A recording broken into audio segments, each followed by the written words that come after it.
me sinto feliz que o Senhor é bom. Quero exaltá-lo pela oportunidade de terminar de estar vivo, desfrutando da sua presença. Ele seja eternamente louvado, por meio e nos receber aqui de uma maneira muito graciosa. E está sendo um prazer estar na companhia deste homem de Deus, desfrutando de sua bondade, de sua farta. Deus continue iluminando e lhe dando a cada dia graça para continuar exercendo esse ministério tão bonito, tão profícuo aqui, seja onde Deus te abençoe, por colocar esse copo de água gelada. Não perderás o teu trabalho. Abra sua Bíblia no livro do profeta Isaías, capítulo 44.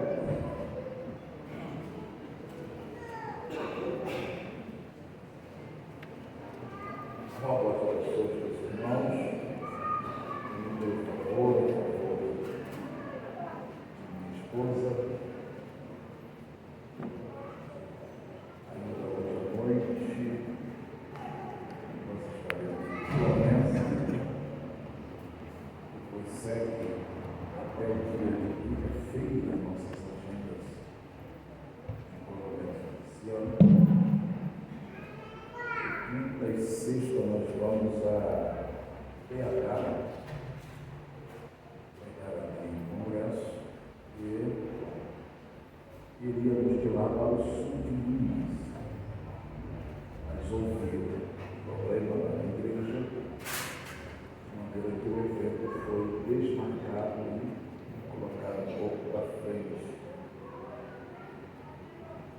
Retornarei no final de semana, se não vai ser mais nada, ao Rio de Janeiro, para seguir as nossas atividades. Eu rogo a todos os irmãos, para que Jesus nos ajude. Capítulo 44, verso 3.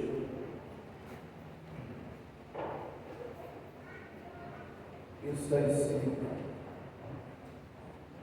porque derramarei água sobre o celeiro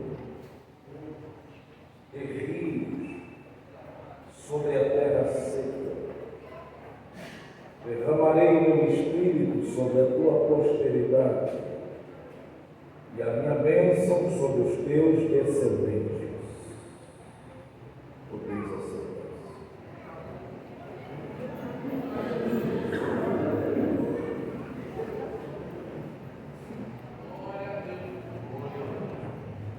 Essa é uma das profecias mais extraordinárias da Bíblia Sagrada, pela sua amplitude, pelo seu alcance teológico. Para entender este capítulo 44, faz necessário 3 observações sobre o texto. A primeira observação é que nós temos que olhar para essa escritura com uma ótica histórica. O profeta Isaías, que teria vivido entre 765 a 681 a.C., e que teve um ministério profícuo durante os reinados de Uzias, Judá, Jerusalém, cujos reis foram Jotão, Acais, Ezequias e Uzias. Foi também contemporâneo à destruição de Samaria pela Síria.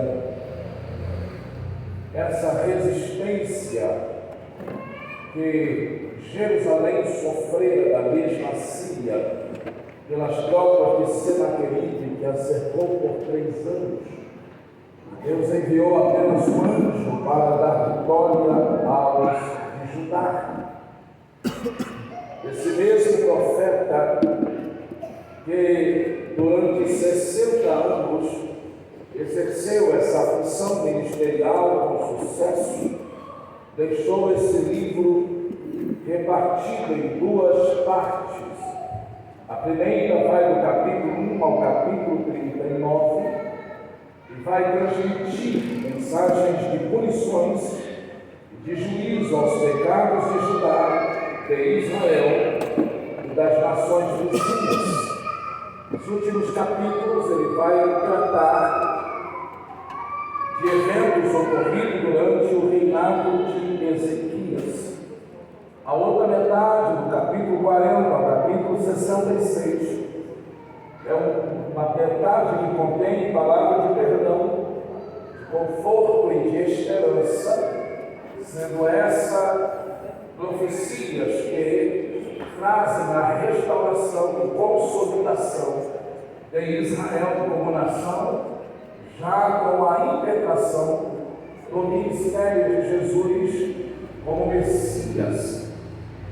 Sendo assim, os capítulos que seguem finais do livro são capítulos não apenas messiânicos da primeira vinda de Jesus, mas também estabelecendo seu reino milenial em Jerusalém e em todo o mundo na sua segunda vinda.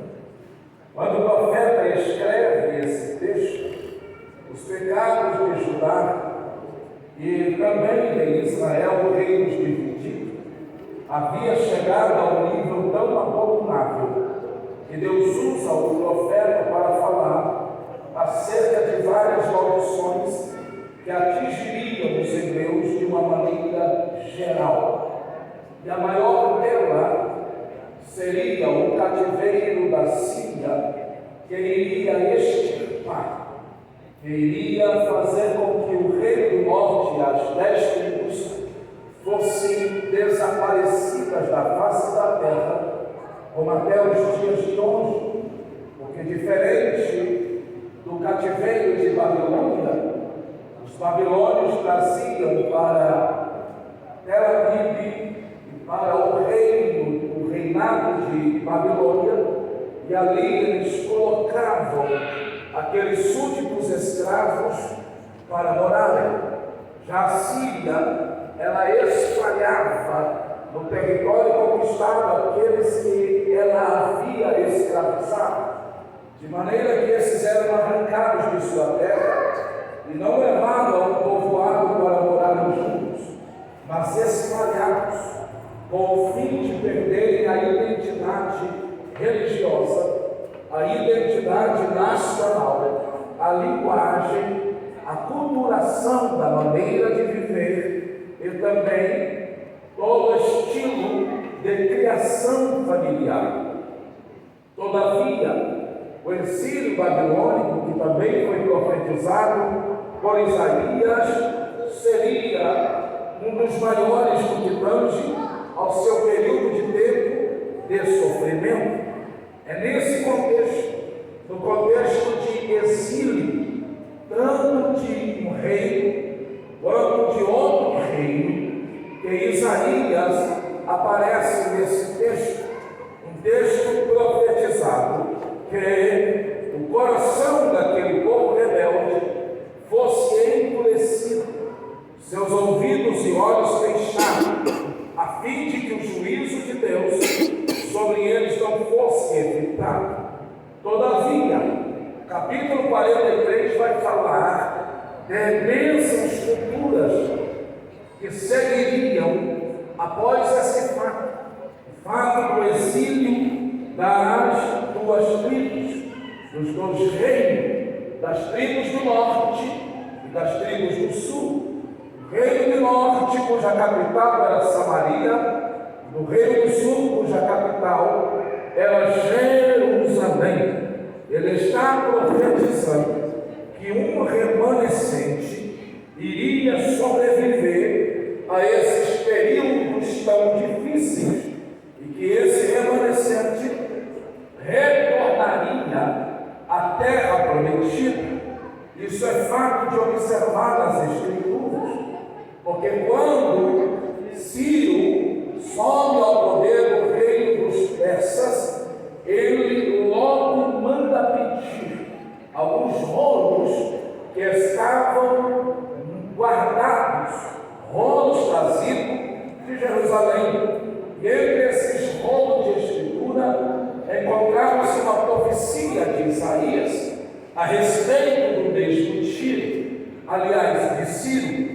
E este, ao ler sobre a sua pessoa, ele fica extasiado e manda perguntar quem era esse Isaías e quem era este Ciro, a quem ele está retratando.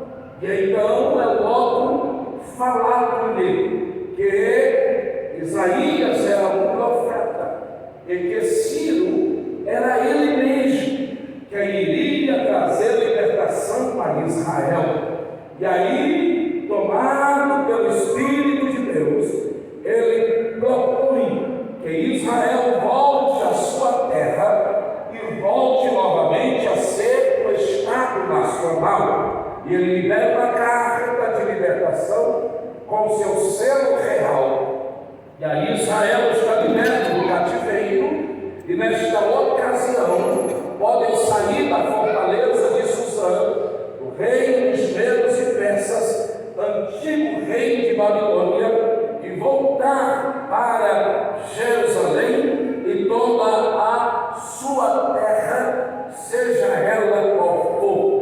O problema é que Zorobabel volta com uma boa turma, mas encontra lá dificuldade, porque os moradores que estão lá, esses foram colocados e se levantam como oposição ao povo que está voltando para retomar a vida, retomar a terra que lhes pertence.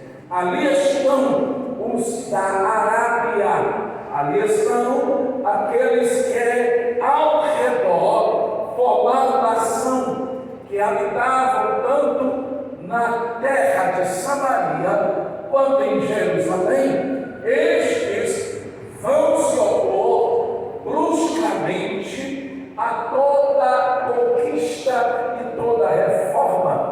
Diante disso, Zorobabel não tem êxito. Ele luta com dificuldade para essa reconquista. É por isso que o Salmo 137, após eles mencionar sobre a angústia, sobre a tristeza de estarem junto aos rios de Babilônia, logo ele faz uma oração para que não se esqueça de Jerusalém. Aí vem o Salmo 126, e o salmista diz que quando não havia mais possibilidade de sonhar em retorno, eles viram o Senhor operar, aleluia, grande livramento. E aí eles ficaram como quem sonha, de boca aberta, extasiado, vendo o milagre de Deus. Mas no verso 4, ele fala dessa continuidade na restauração já feita. Ele diz: restaura a nossa sorte como as torrentes do Negueb. Ou seja, encontraram a Jerusalém destruída, portas que foram incendiadas, muros que caíram do fragor da batalha, casas que foram jogadas no chão. A cidade estava em vergonha, em desprezo. Nesse período de tempo, Israel fracassa, mas Deus levanta Esdras, o escriba e escrivão, para uma retomada, para levantar Israel religiosamente falando. Eles se voltam, tenta a edificação do templo, mas essa edificação fica parada por 16 anos, porque os opositores não querem que Israel volte a adorar a Deus, porque a adoração a Deus indicaria que Israel chamaria Deus para o centro, chamaria Deus para o meio, e chamar Deus também propor uma mudança significativa em todas as áreas da vida. Então eles não querem uma reconstrução religiosa. A obra fica parada 16 anos. Israel sucumbe debaixo da opressão dos seus adversários. Mas um dia, Anani, irmão do copeiro do rei Xerxes, chega lá na fortaleza de Suzã.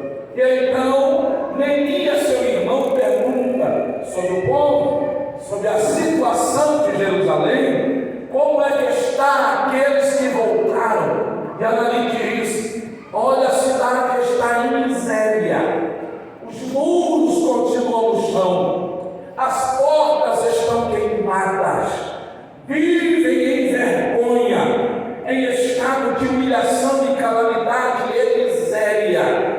Não há quem se compadeça.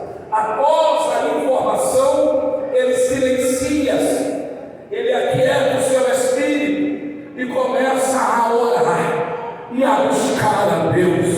Aleluia! Não há pessoas que se dobram diante do Eterno que Deus não se curva para ouvir a oração e trazer uma resposta a essa oração. Não se fala que tipo de oração ele fez, nem se comenta na Bíblia como foi esse período de oração, mas o que comenta é que ele orou. E São Tiago diz que muito pode a oração de um justo em seus efeitos. Jeremias disse: clama a mim, responder-te-ei e anunciar-te-ei coisas grandes e firmes que tu não sabes. Paulo responsabilizando, aleluia, os crentes de se orarem sem cessar. Jesus disse que quando nós entrarmos no nosso quarto e fecharmos a nossa porta e fizermos orações em secreto, o Deus no secreto responderá às nossas orações. Ele não ouve uma profecia, ele não tem uma visão, ele não tem um sonho, um anjo não desce para lhe falar, mas mesmo sem nenhum sinal visível no céu, ele se disponibiliza a ser a pessoa que Deus vai usar. Glória a Jesus. Ele se coloca na brecha, ele jejua, ele ora para mudança significativa. E o rei o vê chorar, o vê emudecer e questiona por que ele está daquele jeito.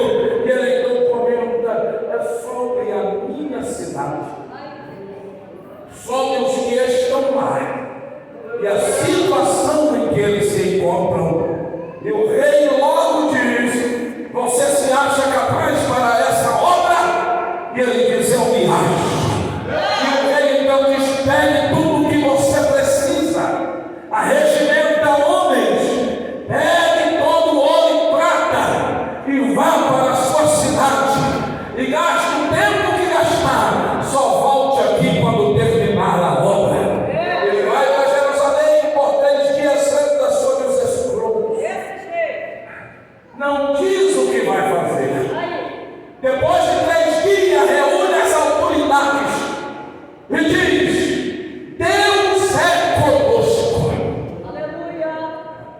Levantemos-nos, pois, e vamos sacudir o jugo da vergonha, levantar os muros, reedificar as portas, colocar justiça nessa terra e trazer Deus para o centro. Em 52 dias, ele reedificou as portas, reconstruiu os muros, edificou as casas, estabeleceu o santuário, levantou o altar, promoveu um culto que foi de manhã até o meio-dia, deu a este o rolo e no púlpito de madeira leu a palavra, e o povo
Jeshurun significa o amado. E quando ele aparece aqui, aparece como justo, reto, porque está de pé em posição vertical. Quando nós observamos a correlação de concordância desse texto, observaremos que não apenas em Isaías 44, verso 2, aparecerá com a interpretação o amado, na Almeida Revista e Atualizada, como também em Deuteronômio 32:15, Jeshurun está lá, o meu amado. Em Deuteronômio 33:5, o povo amado. Em Deuteronômio 33, verso 6, aparece o amado. Em outras palavras, quando Deus fala, servo meu Jeshurun, ele não tema Jacó. Observe que o profeta está utilizando de uma linguagem a um remanescente de Israel, que ele considera separado para ele, um remanescente amado, um remanescente que não é preterido, um remanescente que dentro do povo de Israel ainda estava para nascer, porque o verso 3 claramente ele diz a esse escolhido segundo a graça: derramarei o meu espírito sobre a tua posteridade e a minha bênção sobre os seus descendentes. Ainda não haviam nascido, mas iria nascer. Então o verso 1, ao enunciar a profecia, observe que ele usa os dois nomes. Aleluia! O nome Jacó em Israel, nome do pai das 10 tribos. Ele não usa o nome do reino dividido, Israel é Judá. Ele usa o nome do pai, Jacó, em Israel, usa o nome do patriarca, demonstrando